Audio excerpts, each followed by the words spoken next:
Olá pessoal, neste vídeo eu quero falar sobre a hipnose e a teologia. Eu quero falar como que se dá o processo da hipnose e como que se dá o processo da teologia. A hipnose, segundo a Associação Americana de Psicologia, é um estado de consciência onde envolve a atenção focada e a consciência periférica reduzida, deixando assim o sujeito com uma maior probabilidade de responder às sugestões. Para quem estuda hipnose, vai se deparar com um autor clássico chamado Dave Elman. Ele apresenta em suas teorias uma hipnose rápida. E segundo Elman, o hipnoterapeuta trabalha com induções diretas, levando o paciente ao transe em torno de 8 minutos. Outro autor clássico da hipnose é Milton Erickson. Milton Erickson apresenta uma hipnose menos direta comparada com a de Dave Elman. A lógica para Erickson é que o paciente entre em contato com o seu subconsciente.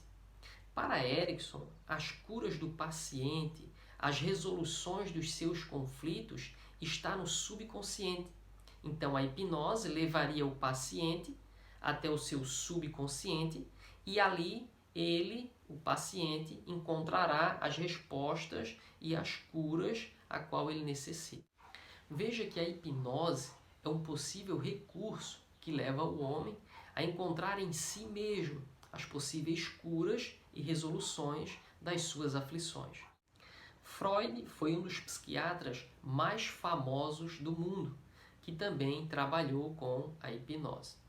No início da sua teoria, quando ele formulava a sua teoria, Freud curou muitos pacientes através da hipnose, mas ele percebeu que a longo prazo os sintomas voltavam mascarados em outros sintomas.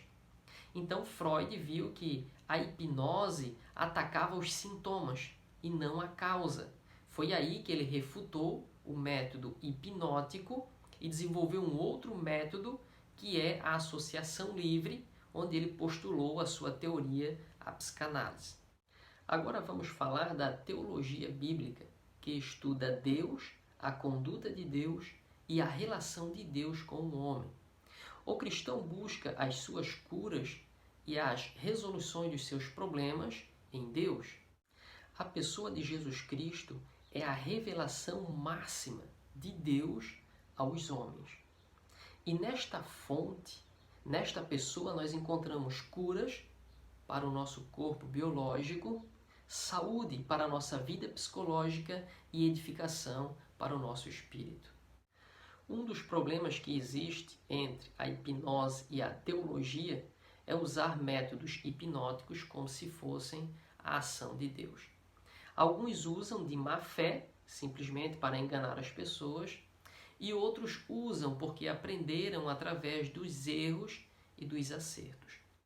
Nós podemos ver que a hipnose busca no sistema nervoso, ou que seja, na alma, as curas e as resoluções de problemas. E a via para se acessar o sistema nervoso é através do corpo biológico, dos 5 sentidos. A teologia bíblica orienta que o cristão deve buscar em Deus as curas e as resoluções dos seus problemas, sabendo que Deus é Espírito.